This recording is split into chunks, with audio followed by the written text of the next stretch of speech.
Yes, they have requested indemnity to all the nations, including the country of origin of this US or for practically every country, और वो उनकी expectation है कि liability को इंडेमिफाई किया जाए, उसकी कुछ अपने तरीके से वो लीगल लैंग्वेज में उसको एक्सप्रेस करते हैं.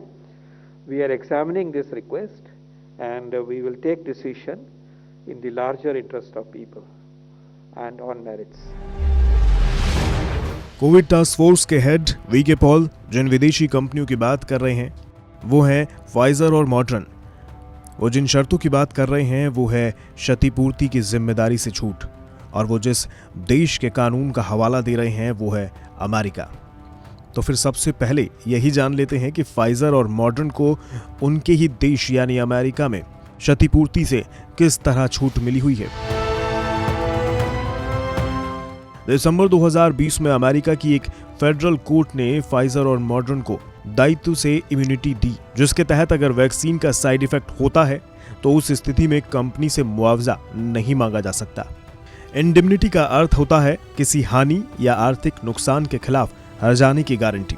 कानूनी भाषा में सिक्योरिटी एजेंट इंडेमनिटी का अर्थ हुआ हानि की भरपाई की जिम्मेदारी से बचाव. आसान शब्दों में कहें तो फाइजर और मॉडर्न अपनी वैक्सीन से होने वाले नुकसान के लिए जिम्मेदार नहीं होंगे. तो अब सवाल यह है कि कंपनी जिम्मेदार नहीं होगी तो क्या वो लोग खुद जिम्मेदार होंगे जो वैक्सीन लगवाएंगे. Because it's an emergency situation, emergency approvals are being given. In case something went wrong, then that would be indemnified by the government. In other words, the liability will be on the government rather than on them. अभी तक नियम ये है कि अगर Covishield और Covaxin से कोई साइड इफेक्ट होता है तो इसकी क्षतिपूर्ति इन वैक्सीन को बनाने वाली कंपनियों की होगी. लेकिन अगर फाइजर और मॉडर्न को इससे छूट मिलेगी तो सरकार के पास क्या विकल्प होंगे. जानकारों के मुताबिक एक विकल्प तो ये हो सकता है कि सरकार फाइजर और मॉडर्न से वैक्सीन खरीदे और प्राइवेट सेक्टर को बेच दे, और साइड इफेक्ट के केस में मुआवजे की जिम्मेदारी वैक्सीन लगवाने वाले प्राइवेट अस्पताल पर डाल दे. इस स्थिति में प्राइवेट अस्पतालों को वैक्सीन की कीमत में कंपनसेशन केस के तौर पर कुछ रकम जोड़ने की इजाजत सरकार दे सकती है. लेकिन इस स्थिति में फाइजर और मॉडर्न वैक्सीन सिर्फ प्राइवेट अस्पतालों के लिए लाई जा सकेंगी, और उसके लिए लोगों को कोविशील्ड और कोवैक्सीन से कई गुना ज्यादा कीमत चुकानी पड़ सकती है. फाइजर और मॉडर्न को अमेरिका ही नहीं बल्कि उन सभी देशों में क्षतिपूर्ति की जिम्मेदारी से छूट मिली हुई है जहां ये वैक्सीन लगाई जा रही है. अमेरिका में सभी को मुफ्त वैक्सीन दी जा रही है, इसलिए अमेरिका में वैक्सीन के साइड इफेक्ट की क्षतिपूर्ति की जिम्मेदारी सरकार ने अपने कंधों पर ली हुई है. अमेरिकी सरकार ने एक कंपनसेशन फंड बनाया है जिसका इस्तेमाल क्षतिपूर्ति के लिए किए जाने का प्रावधान है. मार्च 2021 में आई एक रिपोर्ट के मुताबिक अमेरिका में कोविड-19 वैक्सीन के साइड इफेक्ट से जुड़े 21 क्लेम दर्ज किए गए थे, लेकिन अभी तक किसी भी केस के किसी को भी मुआवजा नहीं दिया गया है. अगर किसी को वैक्सीन लेने से क्षति होती है और वो एस्टैब्लिश हो जाता है कि क्षति हुई है वैक्सीन लेने से, तो उसके लिए आप एक फंड से कुछ उसमें से पैसे देके उसकी पूर्ति करने की कोशिश कर सकते हैं. यही हो सकता है. पर ये कहना कि क्योंकि वो इंडेमनिटी मांग रहे हैं या क्षतिपूर्ति मांग रहे हैं इसलिए हम वैक्सीन खरीदेंगे नहीं और वैक्सीनेशन करेंगे नहीं, ये मेरे ख्याल से आज के युग में आज की स्थिति देखते हुए खासकर फेज 2 के बाद ये मुझे बहुत अनरियलिस्टिक लगता है.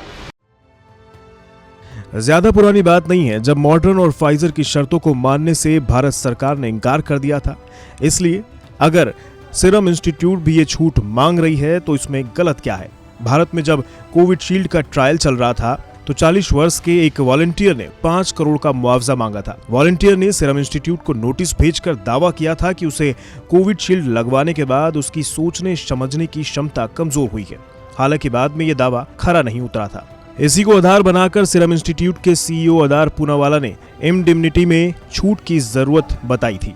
I mentioned that this is something the government can look at because even in the US and other countries, we're looking at these laws being invoked by the government to protect manufacturers only during the time of a pandemic where a massive rollout of vaccines is going to happen.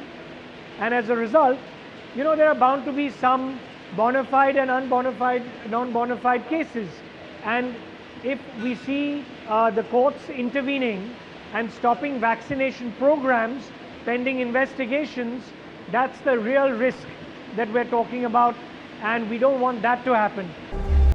इस बात में कोई दो राय नहीं कि भारत को जल्द से जल्द और ज्यादा से ज्यादा वैक्सीन चाहिए। अगर फाइजर और मॉडर्न जैसी वैक्सीन भारत में आती है तो इसमें भारत का ही फायदा है, क्योंकि वैज्ञानिकों ने इन दोनों वैक्सीन के भारत में पाए गए कोरोना वेरिएंट्स पर प्रभावी होने के दावे किए हैं। लेकिन नियम तो सबके लिए एक होना चाहिए, इसलिए सीरम इंस्टीट्यूट के तर्क को भी नजरअंदाज नहीं किया जा सकता।